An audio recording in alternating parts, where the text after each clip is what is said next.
All right, I'm going to add some water to these watercolor pencils. That sketch that I did earlier, a few days ago anyway, I figured I'd get to it before this, but I'm just going to do this and blab at you a little bit, kind of not scripted, kind of off, because it's just, life can be tough, and I don't know really at times what's going to come out of my mouth, especially when I do it unscripted, because sometimes I'm been accused of being highly emotional, and sometimes that can incorporate or be interpreted different than what I want to come across. But we'll just go for it and see what happens. Something's happened on the inside of me. I am absolutely thoroughly in love with everything I see around me. And that's something that you can't learn from external sources. You're not going to find that anywhere but on the inside of you, where the Holy Spirit lives, what you can do to kind of refocus your learning capabilities to learn otherwise. If that makes sense. I don't know, maybe it doesn't. But it doesn't really matter, because if you expect your help to come via external forces, let me tell you, it's doubtful that it's going to happen. These people would have to listen to the Holy Spirit and kind of act and move, and it's not going to override their free will. And for the most part, nobody thinks of you. We're too involved in our own life to really care about what's going on around us. And when I say care, I don't mean empathetic or lack of empathy, but it's more like you don't know what you're going to do, so you're going to focus on everything else that you deem has priority. But my help doesn't come from external sources. The emergency beacon has been activated and it's been received, and it's coming in from the Spirit. And I feel that. Now, this weekend is the weekend that I claimed that the premonition would come to pass, not knowing what it is or in how it is or what's going on, that I'd be walking out of liminal spaces. Well, so far it's not happened, and fleshly, maybe I'm a little hurt. But that's okay, because in the Spirit, I know that the timing's perfect, and this weekend's not over yet. And you maintain faith that just can't be shaken. You just keep a peace, as that song, and that song has just went over and over in my mind.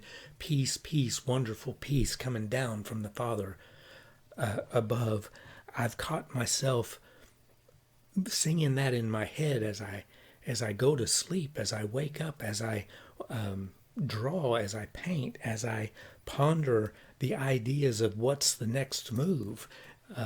I just recently got up on my roof and tried to fix a leak, and hopefully I did. I won't know till it rains again, but sometimes we don't know we're leaky until it rains, until the storms come. And then we find out how leaky we really are. And when I say I'm in love with everything around me, I'm in love with those storms that reveal that what needs to be fixed, what needs some attention, even if that at the time seems cruel and unusual. And, granted, things that are done maliciously, there is sowing what you reap. And that's going to happen. I don't wish it. As Jesus said, God forgive them. They don't know what they're doing. Let that be my statement in my heart as the stuff that I go through. I don't want it to become bitter. And believe me, it's easy. It's kind of, I've tasted that bitter taste in my mouth, but it's always replaced with the sweet flavor of the Spirit. And I'm telling you, everything's going to be okay. You look on the inside, but I want to think that anybody that kind of listens to me, to knows what I'm going through, could implement something. But this is my journey. Everybody's journey is different, and maybe they feel like they need to focus on external stimuli to create something new within them. I don't understand that concept, and to me, it's preparing yourself for a heartbreak. But who am I to say? That maybe that's them. Maybe somebody's giving them something that they didn't give me.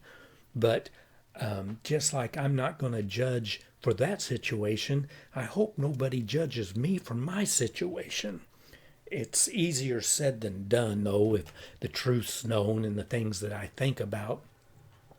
I'm sure I'm a judge magnet as far as people looking at me and judging, but then again, I cannot, by any stretch of the imagination, condemn them for that. We are all doing the best we can with what cognitive functions we can. We can't expect people to turn off their reasoning. The best you can do is remind them that their reasoning is just their reasoning. It's not a universal reasoning that is a declaration of truth. It's their reasoning, period. So, they're going to reason out my situation, and you're going to find some people that's going to be really judgmental, and some people are going to work in amazing empathy, and I'll touch their heart. Either way, I'm blessed. I am blessed, I'm telling you. Well, I'm going to keep on working on this picture. It took about probably 45 minutes of just adding water, and then I sped it up 4 times. So we're going to see where that leaves on what I've been saying here. And I hope I don't sound like I'm just rambling because I didn't have anything prepared and it's just off the cuff. But that's what I wanted to do, and that's what I did. So I'm going to let you go, and I hope you have absolutely a wonderful day and fall in love with everything around you, even the storms. Goodbye.